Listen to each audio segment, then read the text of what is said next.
আসসালামু আলাইকুম dear learners, how are you? সুপ্রিয় প্রথম বর্ষের ছাত্রছাত্রীরা, কেমন আছো? নিশ্চয়ই এই উষ্ণ উষ্ণ শীতে, হালকা হালকা শীতে নিশ্চয়ই সবাই ভালো আছো।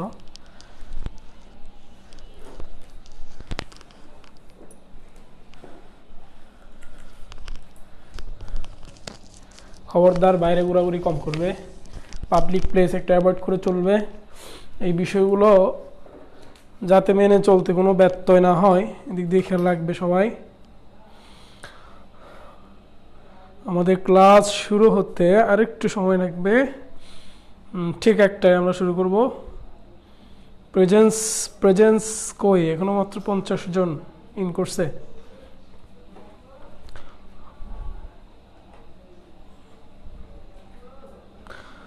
তোমরা যারা সিগমা সেকশনের, যেহেতু আমি ক্লাস টিচার, ইতিমধ্যে সিগমা সেকশনের জন্য একটা ফেসবুক গ্রুপ করা হয়েছে। তোমরা যারা অ্যাড হওনি অ্যাড হয়ে নিবে। আর যেমন সিজলিন আক্তার, ওরা কি অ্যাড হয়েছে? আরিফা ইদ্রিস, ওকে। যারা অ্যাড হও নাই তারা অ্যাড হয়ে নিবে। আর যারা অ্যাড হতে পারতেছে না তাদেরকে অ্যাড হওয়ার ক্ষেত্রে, ওই গ্রুপে অ্যাড হওয়ার ক্ষেত্রে তোমরা সহযোগিতা করবে।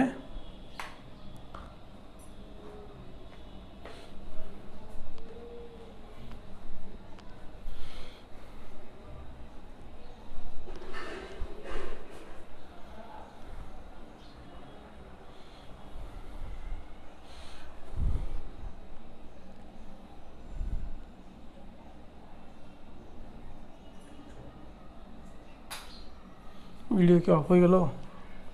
আসতেছে না কেন? সব কিছু কি ঠিক আছে? প্লিজ ইনফর্ম মি, আমাকে জানাও তো সব কিছু ঠিক আছে কিনা।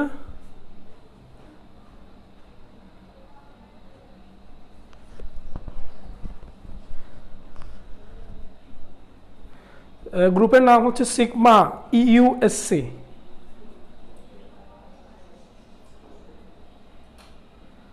ঠিক আছে?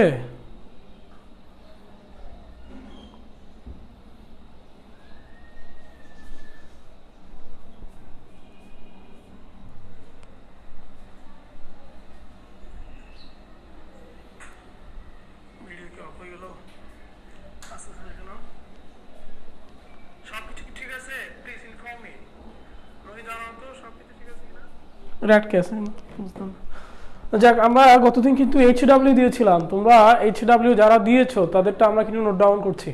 আমি শিগগির কারা কারা এইচডাব্লিউ দিচ্ছ আর যারা দিচ্ছ না এই পরিসংখ্যানটা পেশ করব।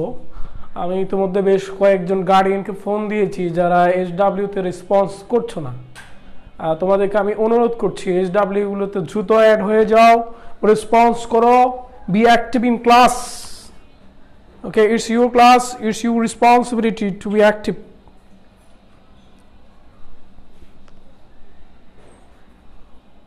ওকে, আমরা ক্লাস শুরু করি, একটা বেজে গিয়েছে। তাহলে দেখো আমাদের এইচডাব্লিউটা একটু দেখি। যে এইচডাব্লিউটা দিয়েছিলাম, প্রশ্নটা তোমাদের কাছে নিশ্চয়ই আছে। প্রশ্নটার ক্ষেত্রে আমরা বলেছিলাম এক্স অক্ষ বরাবর আমরা ভরবেগের সংরক্ষণ সূত্র লিখবো, ওয়াই অক্ষ বরাবর লিখবো, লিখে সলভ করে এখান থেকে BF2 বের করবো। তাহলে এক্স অক্ষ বরাবর ভরবেগের সংরক্ষণ সূত্র আমরা কি লিখেছিলাম m1 v01 plus m2 v02 equal m1 bf1 cos theta 1 minus m2 bf2 cos theta 2, sorry এটা প্লাস। তাহলে এই ছিল আমাদের সমীকরণ। এখানে আমরা সব কিছু বসিয়ে দিলে, এখানে মানগুলো বসিয়ে দিলে আমরা এখান থেকে m1 m2 bf2 একটা মান পাবো, m2 bf2 cos theta 2 একটা মান পাবো। আর y অক্ষ বরাবর যদি আমরা চিন্তা করি, আমাদের y অক্ষ বরাবর ইকুয়েশনটা ছিল এরকম 0 প্লাস 0 ইকুয়াল, অনেকেই আগে ডান পাশেরটা লিখেছো, আমি না করেছি কারণ প্রাথমিকভাবে লেখার সময় তোমাকে এক্সাক্ট থাকতে হবে।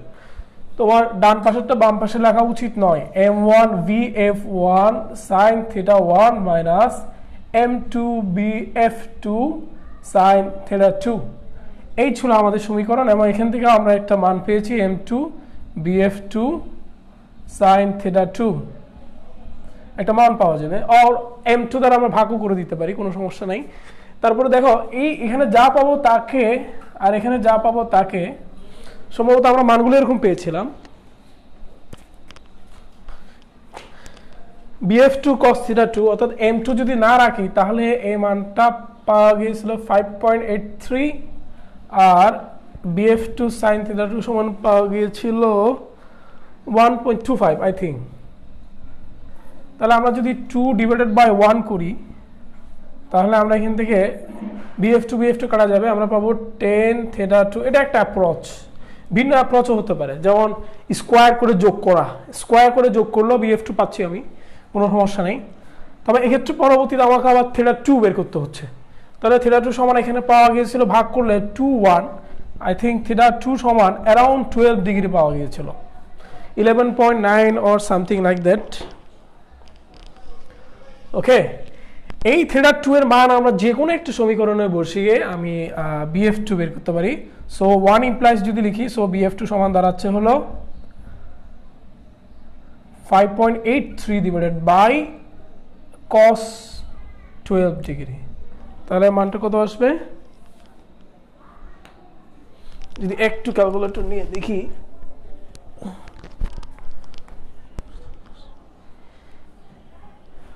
.83 ভাগ cos 12,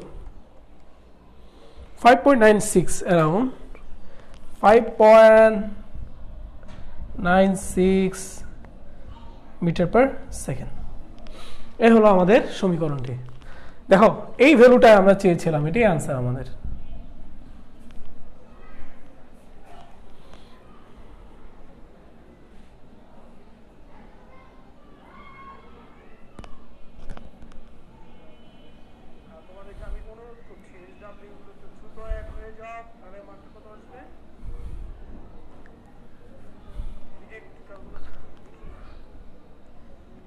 Around 6, okay, you could write around 6 meter per second, কিন্তু যা আসে আমরা তাই লেখার চেষ্টা করব। 12.08, okay, 12.08 or 12.08, you can put it down right in such a way।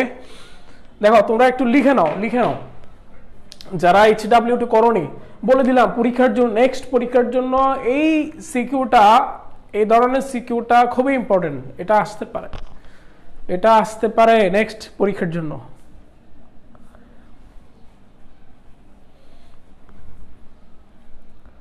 লেখা হলে আমাকে জানাও।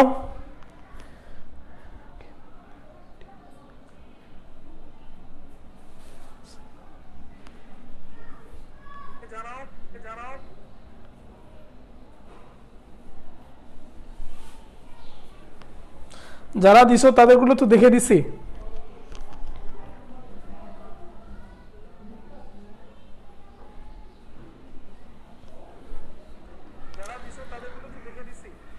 তাহলে আর কি টাইম লাগবে?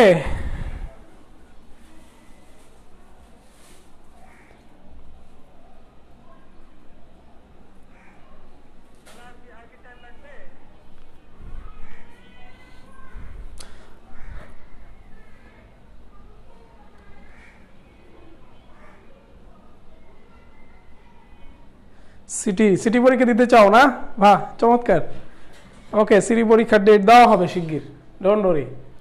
সিটি পরীক্ষার ডেট শিগগির দেওয়া হবে, ডোন্ট ওরি। একটু ব্লার হলে একটু ওয়েট করো, আবার ঠিক হয়ে যাবে।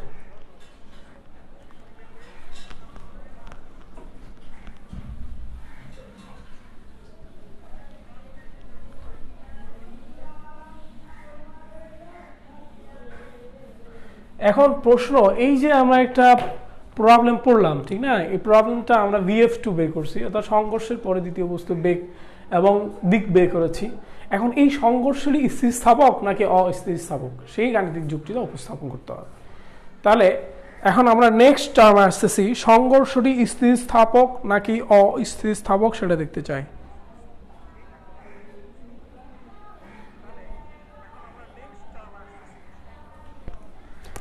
নেক্সট তাহলে প্রশ্ন কি, সংঘর্ষটি স্থিতিস্থাপক কিনা। গাণিতিক যুক্তি দাও, মানে আগের প্রবলেমটার সাথে আমি এই কথাটা অ্যাড করছি।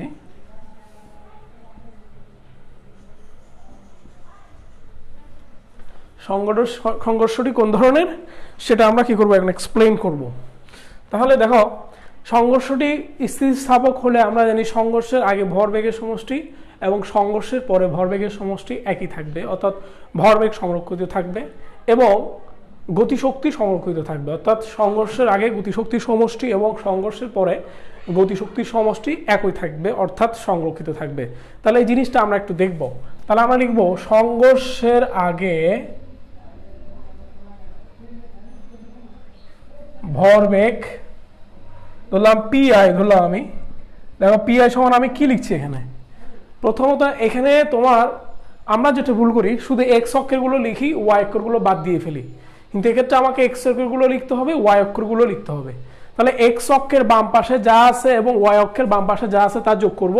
যোগ করলে কি হবে, m1 v01 plus m2 v02 plus 0 plus 0। দেখো এক্স অক্ষের বাম পাশে এটা ছিল, ওয়াই অক্ষের বাম পাশে ছিল এটা, ঠিক কি না? যোগ করলাম, করার পর যা পাওয়া যায় তা লিখব। এবারে সংঘর্ষের পরে ভরবেগের সংঘর্ষের পরে ভরবেগ যদি লিখি, তাহলে পিএফ লিখলাম, এটাকে পি ফাইনাল। তাহলে এক্স অক্ষের ডান পাশে যা আছে এবং ওয়াই অক্ষের ডান পাশে যা আছে তা যোগ করব। লিখব m1 v0 v1 বা bf1 যাই লিখি,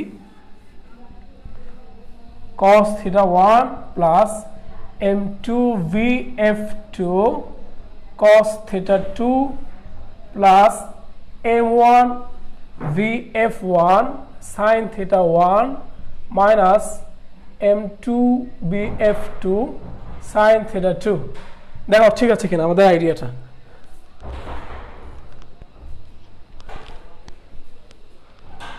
এই অংশটা বুঝতে কারো কোনো সমস্যা হলে লেট মি নো প্লিজ, আমাকে জানাও একটু।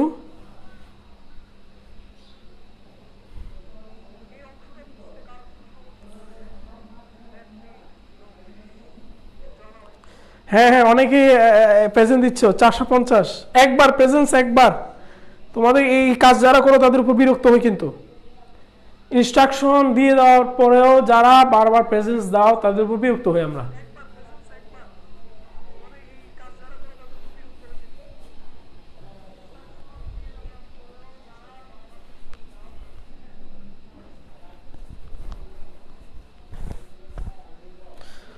আচ্ছা লিখছি, এটা লিখতে পারছি, সবগুলো মান বসিয়ে দাও। এখন দেখবা এটা যা আসবে এটা তা আসবে।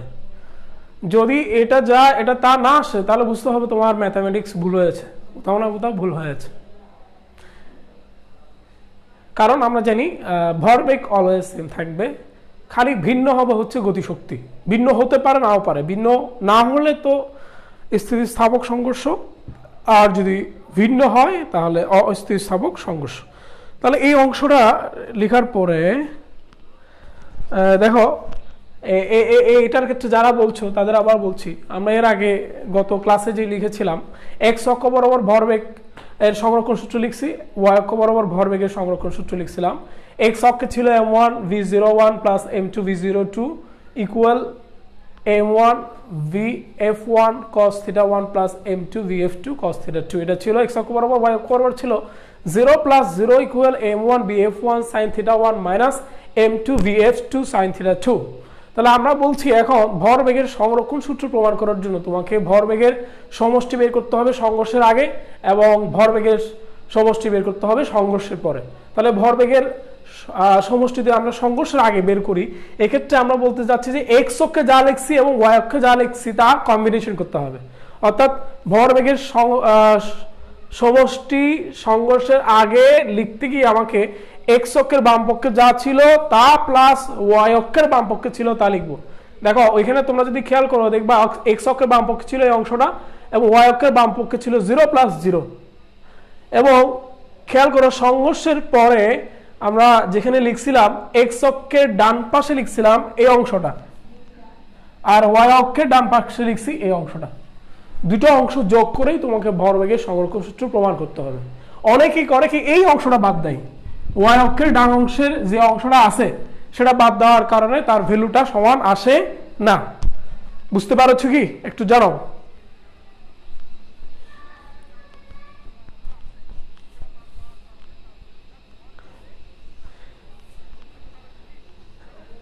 মাঝে মধ্যে স্যার দেখে না, বারবার দেয়, কেন দেখি না আমরা? প্রথম 10 মিনিটের মধ্যে দিলে অবশ্যই দেখবো, এরপরে তুমি 100 বার দিলে তো আমরা দেখবো না।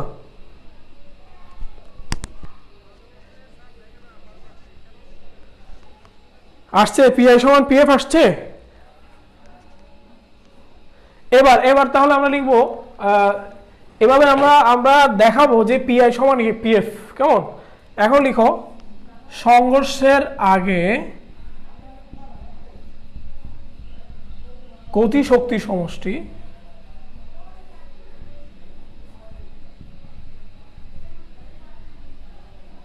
সেটা ছিল EI ইকুয়াল, এবার মনে রাখবা, half m1 b01 square plus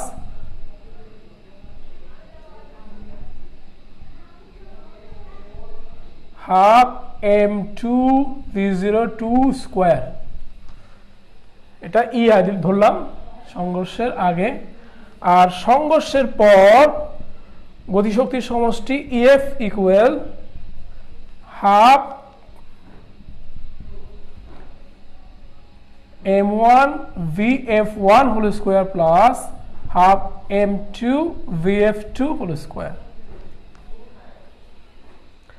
ওকে, এই হলো পলিসি। এখানে তোমার যেহেতু শক্তি একটা আমরা জানি স্কেলার রাশি, এটা ভেক্টর রাশি নয়, এখানে ডিরেকশনের কোনো হিসাব আসবে না। তাহলে আমরা লিখব যদি পিআই সমান পিএফ এবং ইআই সমান ইএফ হয় তবে এটি স্থিতিস্থাপক সংঘর্ষ।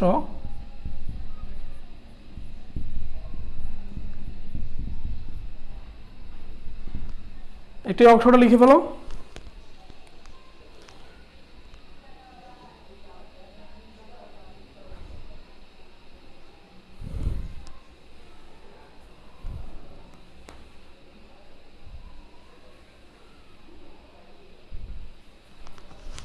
দেখা ছোট হচ্ছে, ছোট। যারা মোবাইল ইউজ করো তাদের যদি স্ক্রিনের উপর অংশটা ছোট মনে হয় তাহলে তারা এভাবে দেখার চেষ্টা করো। এভাবে মোবাইল ইউজ করে দেখো, এইভাবে দেখলে কিন্তু তাদের বড় দেখাবে। ল্যাপটপে যারা ইউজ করতেছো বা কম্পিউটারে যারা ইউজ করতেছো তারা স্ক্রিনকে রোটেট করার পলিসিটা শিখে নাও, তাহলে খুব সহজে লাভবান হবে।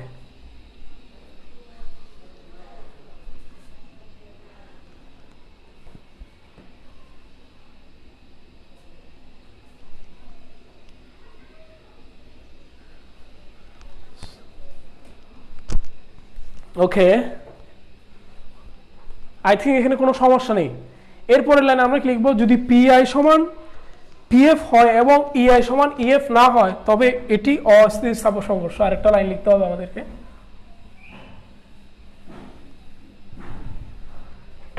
আরেকটা লাইন হচ্ছে যদি পিআই সমান পিএফ হবেই এবং ইআই সমান ইএফ না হয়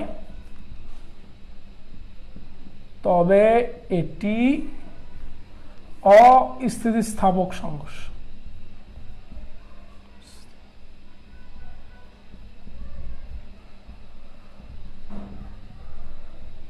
আই থিঙ্ক ডান।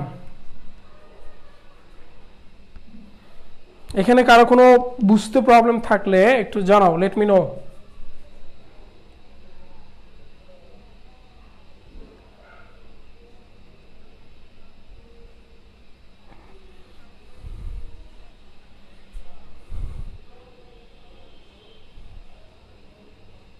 আরিফুল ইসলাম সিরাজি এতক্ষণ পর কই থেকে আসছে? এখন রোল নাম্বার দিল 452। প্রথম থেকে তো ক্লাসে প্রেজেন্ট থাকতে হবে।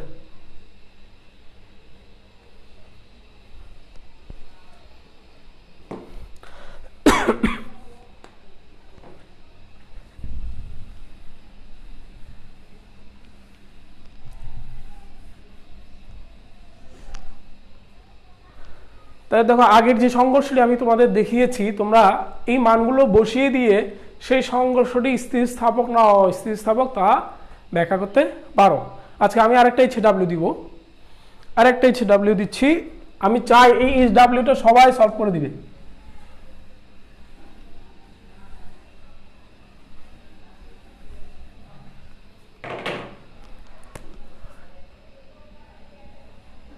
তিনশো কেজি এবং 400 কেজি ভরের দুটি বস্তু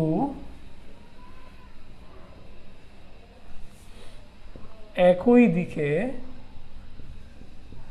যথাক্রমে 15 মিটার পার সেকেন্ড এবং 10 মিটার পার সেকেন্ড বেগে চলছে। সংঘর্ষের পর দ্বিতীয় বস্তু 12 মিটার পার সেকেন্ড বেগে এবং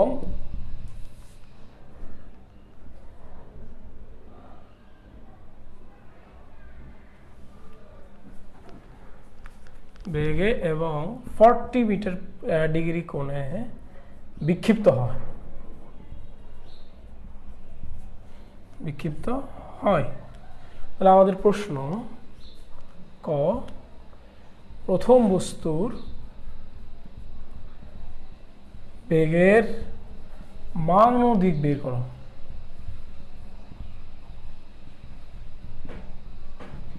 খ, উদ্দীপকের সংঘর্ষটি কোন ধরনের?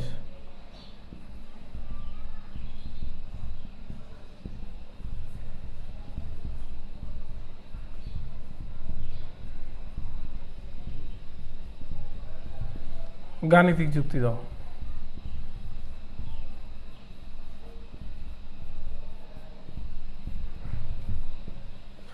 এটা HW, আমি সবার কাছ থেকে এই HW সমাধান আশা করি। আমি দেখতে চাই কারা কারা HW না দিয়ে বসে থাকে।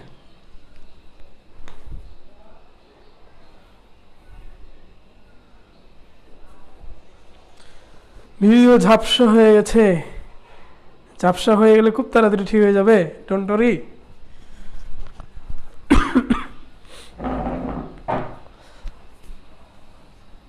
দেখি একটু লিখে ফেলেন আপনারা, যারা পারেন স্ক্রিনশট নিয়েও রাখতে পারেন, নো প্রবলেম। 68 মাত্র উপস্থিত।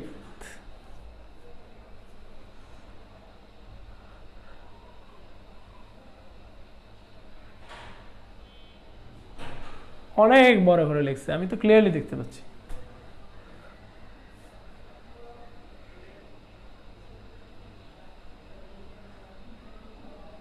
ঠিক আছে, এখন ঠিক আছে, সবাই জানাও তো লেখা ঠিক আছে কিনা।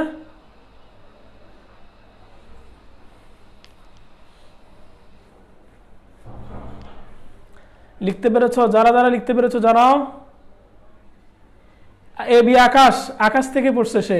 HW কোথায় দিবে জিজ্ঞেস করতেছে। কেন তুমি জানো না HW কোথায় দিচ্ছে? মেসেঞ্জারে দিবা, মেসেঞ্জার।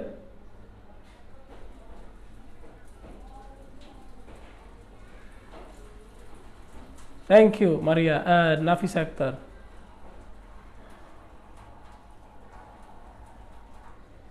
একটু ব্লার হয়ে গেলে অনেকেই দেখি একদম কি হয়ে যায়, অস্থির হয়ে যায়, হতাশ হয়ে যায়। কোনো দরকার আছে? কারণ ব্লার হওয়াটা স্বাভাবিক। ব্লার যেটা সেটা আবার খুব তাড়াতাড়ি ঠিক হয়ে যাবে, এটা হতাশ হওয়ার কোনো কিছু নাই।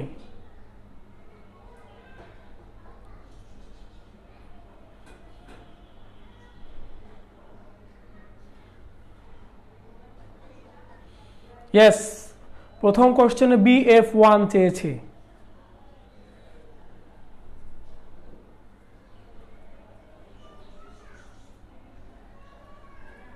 না পারার কিছু নেই, ভেরি ইজি, ভেরি ইজি। এটা 2-3 বার প্র্যাকটিস করলে দেখবা এ ধরনের অঙ্কগুলো তোমার জন্য কোনো ব্যাপার না। একটু 2-3 বার প্র্যাকটিস করতে হবে, এই আর কি।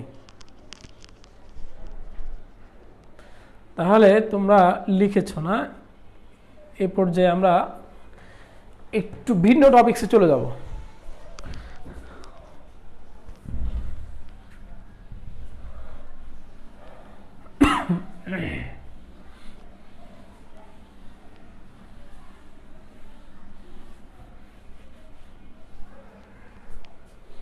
একটু ভিন্ন টপিকসে যাচ্ছি।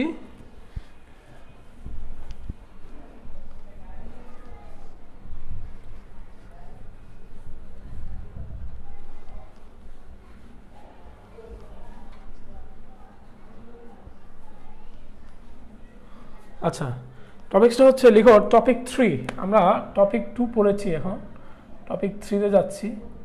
টপিক 3-তে হলো বৃত্তাকার গতি।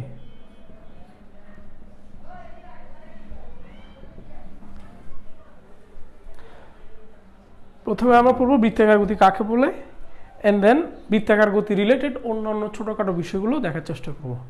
প্রথমে আসি বৃত্তাকার গতি কাকে বলে। এই জিনিসটা তোমাদের দ্বিমাত্রিক গতি চ্যাপ্টারে আর একটু ভালো করে পড়ানো হবে। তাহলে কোনো বস্তু যখন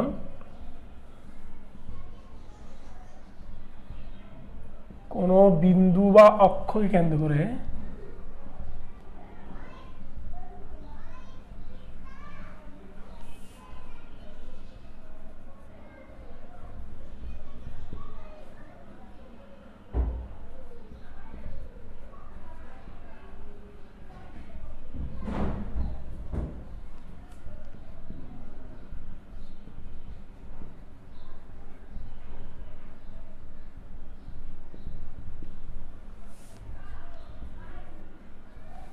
জাস্ট লাইক এরকম একটা অক্ষ ধরলাম, এটাকে কেন্দ্র করে ঘুরছে, এই যে ঘোরাঘুরি, কেমন, এটা হলো আমাদের ঘূর্ণন অক্ষ।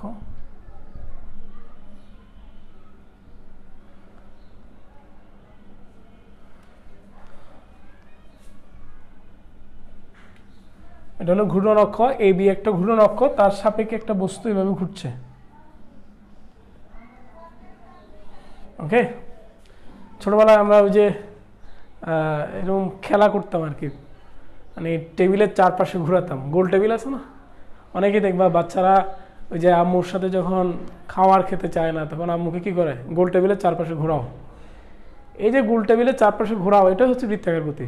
তোমরা নিশ্চয়ই ছোটবেলায় করেছো এই কাজ।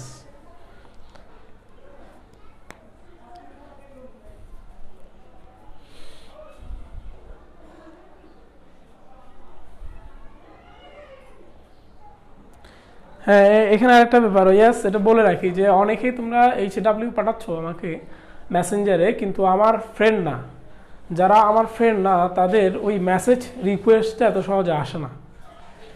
এটা আসে কিন্তু একটু প্রচ্ছন্ন থাকে, প্রকট থাকে না। সেজন্য ফ্রেন্ড রিকোয়েস্ট পাঠিয়ে তোমরা পাঠাইতে পারো, এতে ইজি হবে। তাহলে বৃত্তাকার গতি আমরা বুঝলাম। এরপরে বৃত্তাকার গতি রিলেটেড কয়েকটা টার্ম আমাদের সাথে পরিচিত হতে হবে। টার্মগুলো কি কি একটু দেখি আমরা। প্রথমেই যে জিনিসটা আছে সেটা হলো কৌণিক সরণ। দেখো, রৈখিক গতিতে আমরা পড়েছিলাম খালি সরণ, আর এখন আমরা পড়ব কৌণিক সরণ। কৌণিক সরণ কাকে বলে এবং এগুলো কি দ্বারা প্রকাশ করে, তার একক কি, এগুলো নিয়ে আমরা এখন পড়ার চেষ্টা করব।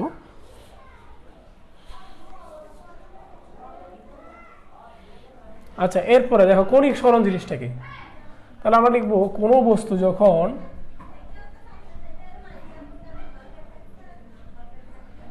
কোনো বিন্দু বা অক্ষকে কেন্দ্র করে ঘুরতে থাকে,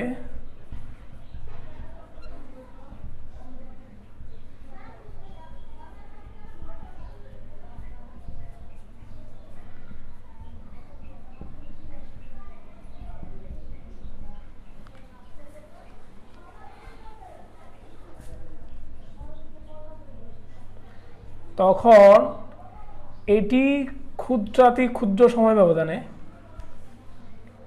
বা যে কোনো সময় ব্যবধানে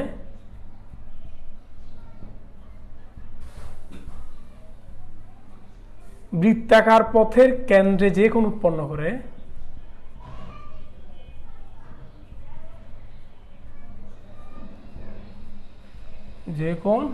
উৎপন্ন করে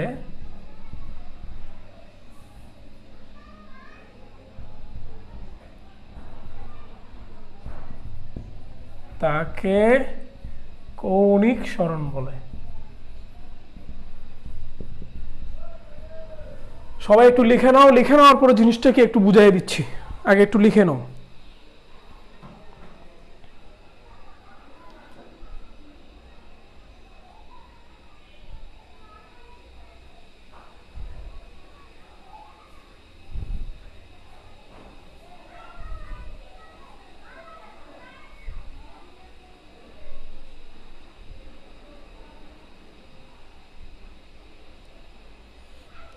অনলাইন ক্লাস করে চোখ ব্যথা করবে কেন?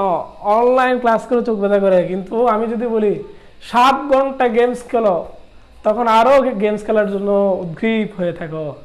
আর 1 ঘন্টা অনলাইন ক্লাস করার পর কোমর ব্যথা করে, চোখ ব্যথা করে, অভিযোগের শেষ নাই। এই পরিস্থিতি থেকে আমাদেরকে বের হয়ে আসতে হবে।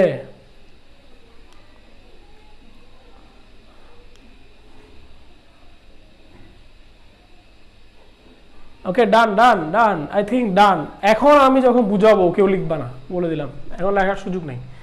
সাপোজ ধর আমি পাশে একটা চিত্র আঁকছি, একটু খেয়াল করো।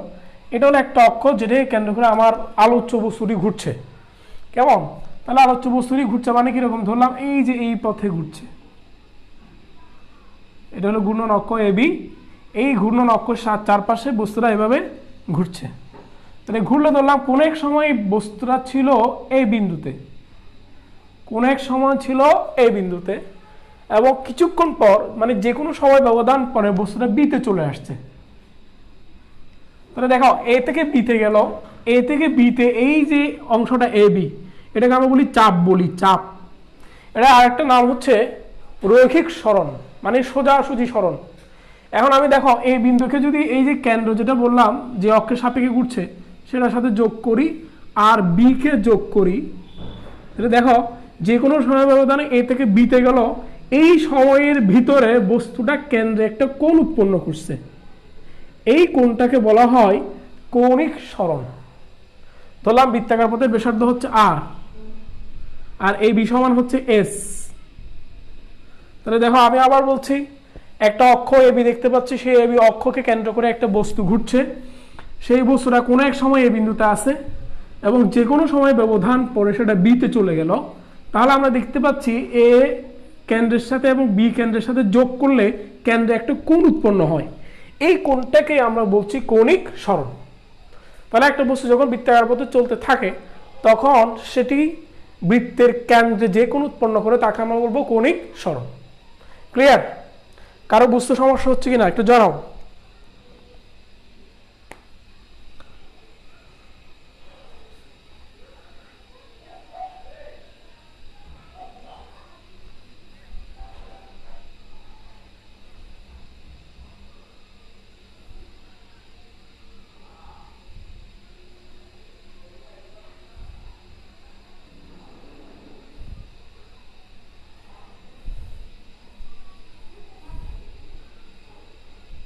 Have you understood? Have you understood, guys?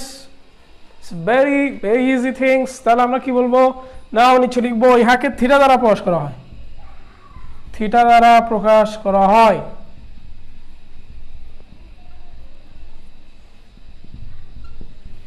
দেখো আদি আদি কৌণিক সরণ,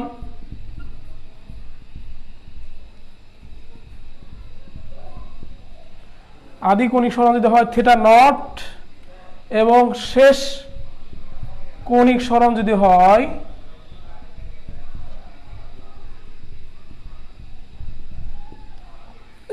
থিটা ধরা হয়। কেমন? কৌণিক সরণ মানে থিটা। যেখানে আমরা রৈখিক সরণকে এস দ্বারা প্রকাশ করছি এখানে সেটাকে আমরা থিটা দ্বারা প্রকাশ করব, বা যেখানে আমরা রৈখিক সরণকে এক্স দ্বারা প্রকাশ করেছি সেখানে এটাকে একটু ব্লার দেখা যাচ্ছে না, ডোন্ট ওয়ারি, ঠিক হয়ে যাবে, don't worry.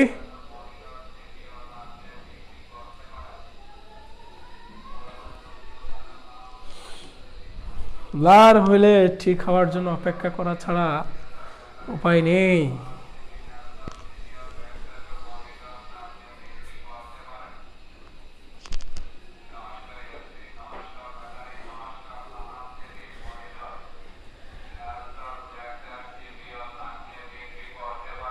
I think it's clear, okay?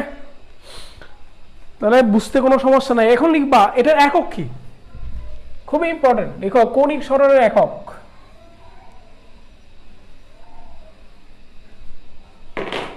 প্রথম কথা কৌণিক সরণের এসআই একক হচ্ছে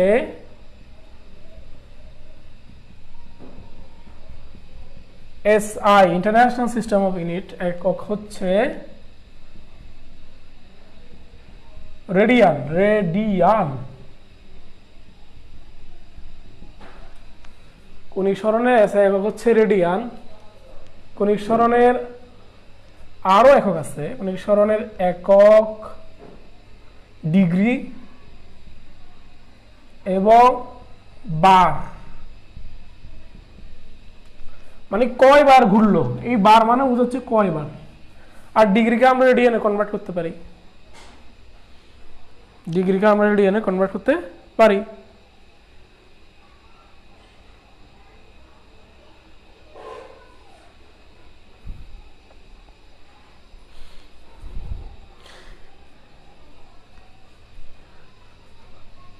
তাহলে আমরা জানি 180 ডিগ্রি সমান ইকুয়াল পাই। তো 1 ডিগ্রি সমান কত? Pi by 180। ওকে, 1 ডিগ্রি সমান পাই বাই 180, অর্থাৎ 1 ডিগ্রি সমান পাই বাই 180। বা পাই সমান জানি পাই রেডিয়ান সমান 180 ডিগ্রি। সো 1 রেডিয়ান সমান কত হবে? 180 বাই পাই।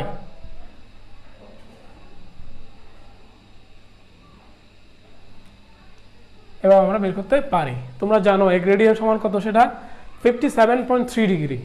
এটা একটা ভালো এমসিকিউ, মনে রাখবে। 1 রেডিয়ান সমান 57.3 ডিগ্রি। আর রেডিয়ান কাকে বলে? রেডিয়ান কাকে বলে সেটাও তোমরা জানো। রেডিয়ান হচ্ছে কোনো বৃত্তে ব্যাসার্ধের সমান চাপ কেন্দ্রে যে কোণ উৎপন্ন করে তাকে 1 রেডিয়ান বলে। রেডিয়ান কাকে বলে লিখে দিতে পারি। রেডিয়ান হচ্ছে কি তাহলে? বৃত্তের ব্যাসার্ধের সমান চাপ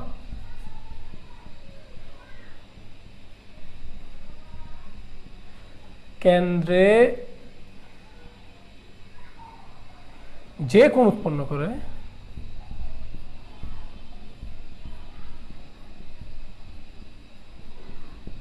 তাকে রেডিয়ান বলে।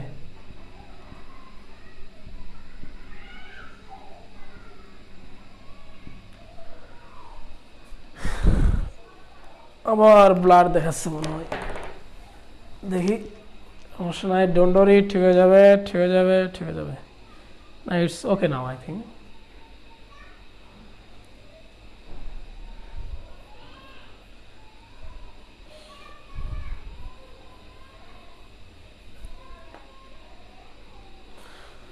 লেখা হলে একটু জানাও, ইনফর্ম মি।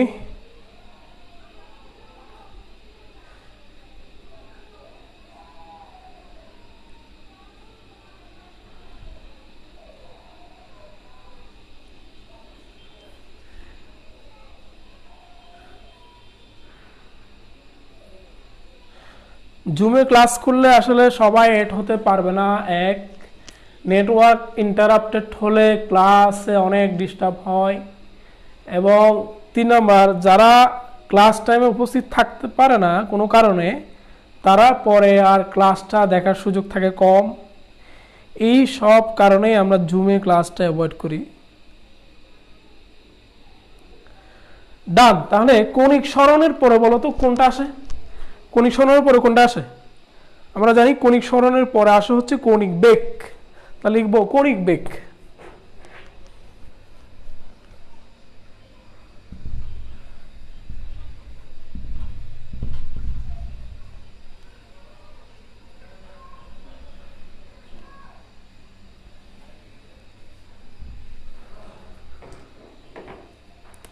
কৌণিক বেগ।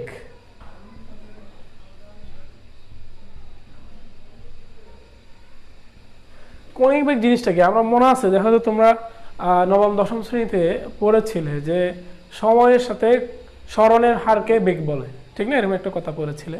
তাহলে আমরা এখানে কি বলবো? সময়ের সাথে কৌণিক সরণের হারকে কি বলে? কৌণিক বেগ বলে। কিন্তু তোমরা যেহেতু এখন উপরের ক্লাসে উঠছো, এখন বড় হয়েছ, সেই ছোটবেলার চশমা দিলে চলবে না, এখন বড় হয়ে বড়বেলার চশমা দিতে হবে। অর্থাৎ আমরা এখানে একটু ক্যালকুলাস ব্যবহার করে সংখ্যাটা দেওয়ার চেষ্টা করি। তাহলে আমরা কি লিখবো, দেখো এভাবে লিখবো, সময় ব্যবধান শূন্যের কাছাকাছি হলে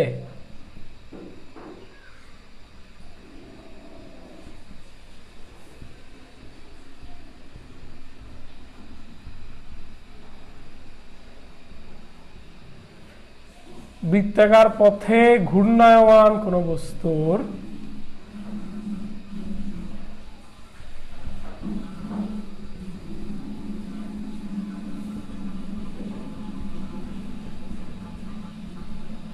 সময়ের সাথে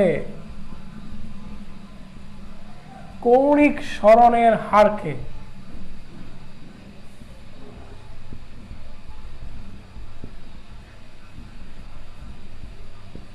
কৌণিক বেগ বলে। সময় ব্যবধান শূন্যের কাছাকাছি হলে বৃত্তাকার পথে ঘূর্ণায়মান কোন বস্তু সময়ের সাথে কৌণিক সরণের হারকে কৌণিক বেগ বলে। একটু ডেফিনিশন আগে লিখি সুন্দর করে। Please write down the definition first.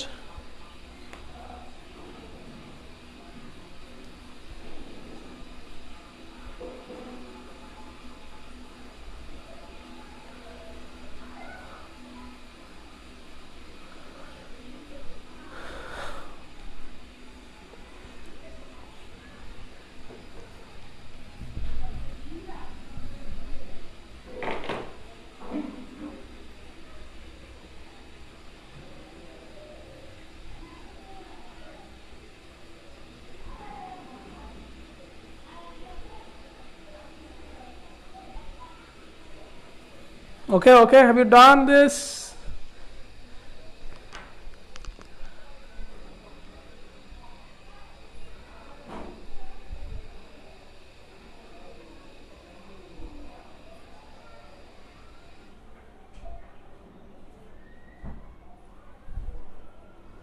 Okay, done.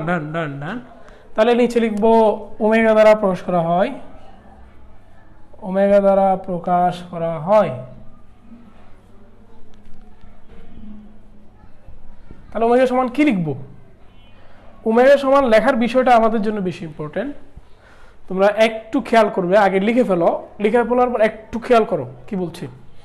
আমরা বলছি সাপোজ ধরো ডেল টিটা সময় ব্যবধানে, ডেল টি সময় ব্যবধানে কৌণিক সরণ হচ্ছে ডেল থেটা, ডেল টি সময় ব্যবধানে কৌণিক সরণ হচ্ছে ডেল টিটা। তাহলে একক সময় ব্যবধানে কত হবে? Del theta by del t. এটাই হচ্ছে কৌণিক সরণের হার। রেট মানে কি? একক সময়ে কদ্দূর, এটাকে বলা হয় রেট। মানে সময় ব্যবধান দিয়ে ভাগ করলে কোনো একটা কিছু রেট পাওয়া যায়। তাহলে দেখো del theta by del t দ্বারা আমরা কি পেলাম? কৌণিক সরণের হার বা রেট পেলাম। কিন্তু আমি একটা কথা বলেছি, সময় ব্যবধান শূন্যের কাছাকাছি হলে, তাহলে আমি প্রথমে লিখবো del theta by del t. এবার এই যে সময় ব্যবধান শূন্যের কাছাকাছি বলছি, এই কথাটাকে ক্যালকুলাসের ভাষায় লেখার নিয়ম হচ্ছে এটা, উপরে লিখবো limit LIMIT, limit del t tends to zero, del t tends to zero, অর্থাৎ সময় ব্যবধান শূন্যের কাছাকাছি। তাহলে ডেল দ্বারা একটা পার্থক্য বুঝাই, আর এই ডেলটিকে আমি বলতেছি, মানে এই ব্যবধানটা বলতেছে জিরোর কাছাকাছি। ওকে, দেখো এই কথাটা আমি এখানে ক্যালকুলাসের ভাষায় লিখে দিলাম, এটা লেখার পদ্ধতি আমাদের ক্যালকুলাসে। তোমরা ক্যালকুলাস গণিত চ্যাপ্টারে পড়বে, এছাড়া ভেক্টর চ্যাপ্টারের শেষের দিকে পড়বে। দেখো এই অংশটা বুঝেছো কিনা একটু বলো, আগে লিখে ফেলো, সুন্দর করে লিখে আমাকে বলো এই অংশটা বুঝছো কিনা।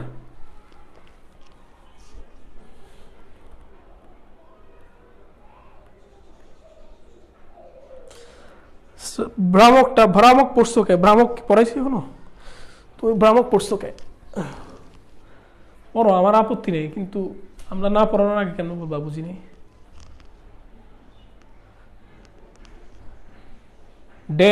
Del t tends to zero, কেমন? মানে সময় ব্যবধান শূন্যের কাছাকাছি, এই শর্তটা আমাদের আরোপ করতে হবে, যেহেতু আমরা প্রথমেই লিখেছি। তাহলে দেখো সময় ব্যবধান যদি শূন্যের কাছাকাছি আসে, কেমন, এই ব্যবধানটাকে তখন আমরা লিখবো, ব্যবধানটাকে আরো ছোট ব্যবধান বোঝাচ্ছে, অনেক ছোট, মানে ক্ষুদ্রাতি ক্ষুদ্র সময় ব্যবধান, মানে ক্ষুদ্রাতি ক্ষুদ্র ব্যবধানকে প্রকাশ করার জন্য আমরা ব্যবহার করি ডি থেটা বাই ডিটি।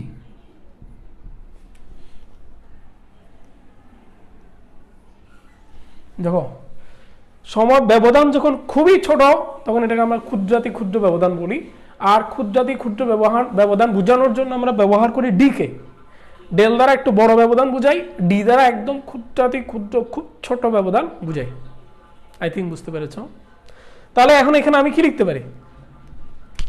আমি লিখতে পারি সময়ের সাথে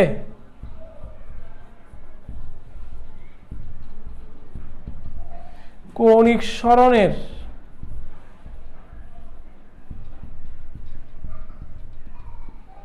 বৃদ্ধি হারকে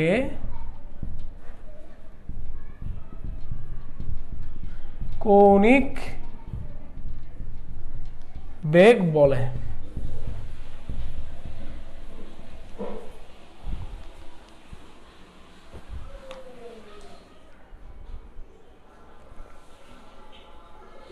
সময়ের সাথে কৌণিক সরণের বৃদ্ধি হারকে কৌণিক বেগ বলে। এই ইকুয়েশনটা আমাদের মনে রাখতে হবে। নিচে দেখা যাচ্ছে না? নিচে দেখা যাবে, এই যে দেখা যাবে।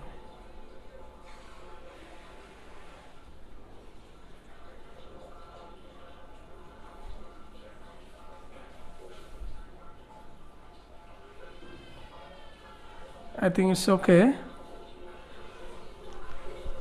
তাহলে আরেকটা জিনিস আমরা জেনে রাখি, কৌণিক বেগ যেহেতু আমরা লিখছি, তাহলে তোমরা লিখেছো কিনা? ওকে, লিখেছো।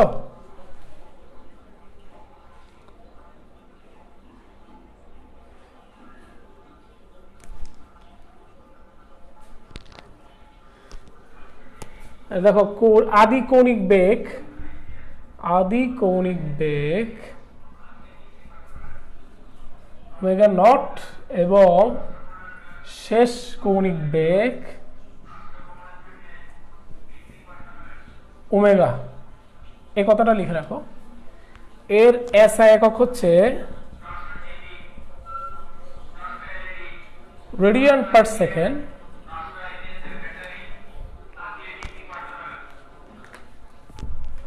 এর এসআই একক হচ্ছে রেডিয়ান পার সেকেন্ড।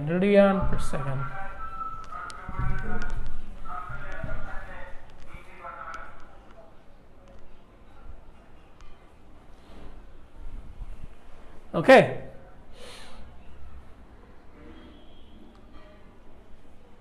এটাকে তাহলে ডিগ্রি পার সেকেন্ড রাখা যায়। এর আরেকটা একক হতে পারে,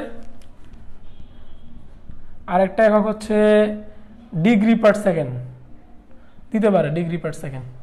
কিন্তু ডিগ্রি পার সেকেন্ড দিয়ে আমাদের লাভ নাই, এটা আমরা লিখি কম, সবচেয়ে কম লেখা হয়। আমরা লিখবো হচ্ছে বার পার সেকেন্ড। বার মানে বার পার সেকেন্ড মানে কত, এক সেকেন্ডে কতবার। বারকে আমরা ইংলিশে লিখি ReV, revolution per second. ReV মানে এক সেকেন্ডে কতবার ঘুরে, এটাকে আমরা বলি রিভলিউশন পার সেকেন্ড। কিন্তু ReV থাকলে মানে এক রেভলিউশন যদি দেওয়া থাকে, দুই রেভলিউশন যদি দেওয়া থাকে, এটাকে আমাদের কিসে কনভার্ট করতে হবে? রেডিয়ান পার সেকেন্ডে কনভার্ট করতে হবে। আমরা দেখাবো কিভাবে হয় এটা আমরা দেখাবো।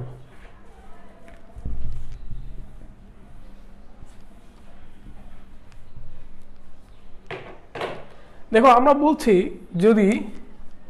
যদি একটি পূর্ণ কম্পন সম্পন্ন করে,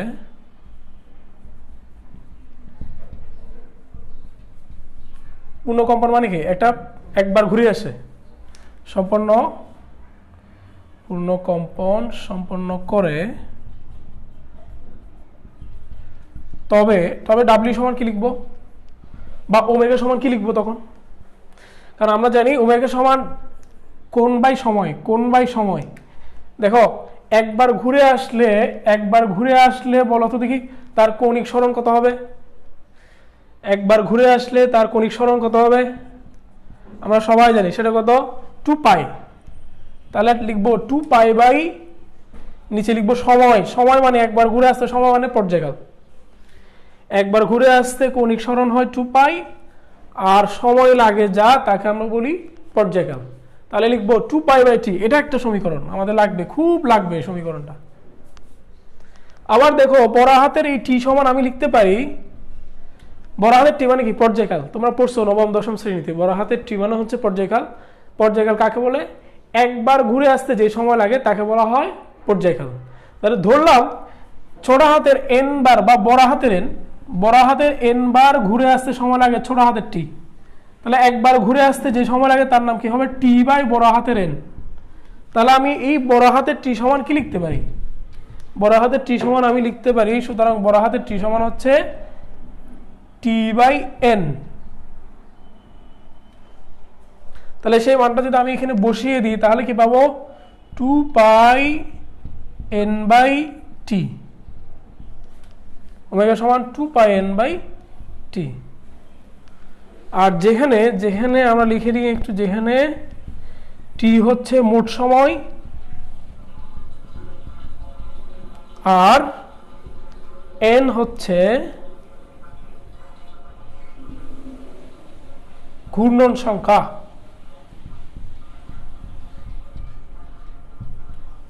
এন হচ্ছে ঘূর্ণন সংখ্যা। দেখা যাচ্ছে কি নিচে?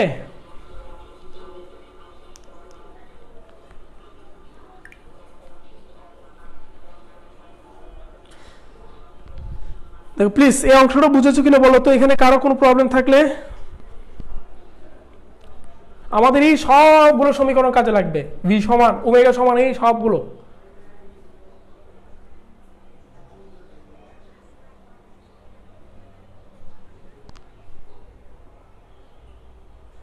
একটি দুইবার লিখে ফেলেছি না?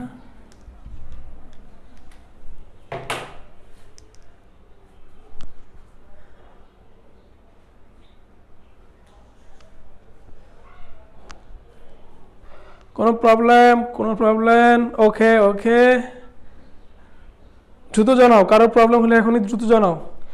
আজকে আমি আর পড়াচ্ছি না, তাহলে তোমাদের একটা HW দিয়েছি, আমি প্রত্যাশা করব সবাই HWটা করে আমার মেসেঞ্জারে আমাকে পাঠিয়ে দিবে। এবং আগামী দিন আমরা তোমার পড়বো, যে কৌণিক ত্বরণ পড়ব, কৌণিক ত্বরণ পড়ব। কৌণিক ত্বরণের পরে আমরা পড়বো জড়তার ভ্রামক পড়ব এবং চক্রগতি বিশর্ধ, এগুলো পড়ার চেষ্টা করব এই চ্যাপ্টারে। এবং আগামী ক্লাস খুবই ইম্পর্টেন্ট, খুবই ইম্পর্টেন্ট, আগামী ক্লাস খুবই ইম্পর্টেন্ট। জড়তার ভ্রামক এই সংক্রান্ত আলোচনাগুলো বাসায় বসে শুধু বই পড়ে বোঝা অনেক কঠিন হবে।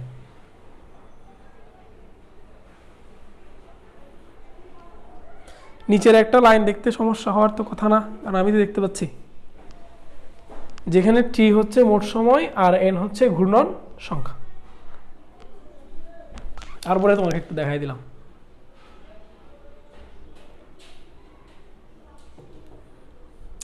Okay, thank you for this moment. We will be talking about our next topic inshallah next day. Thank you all.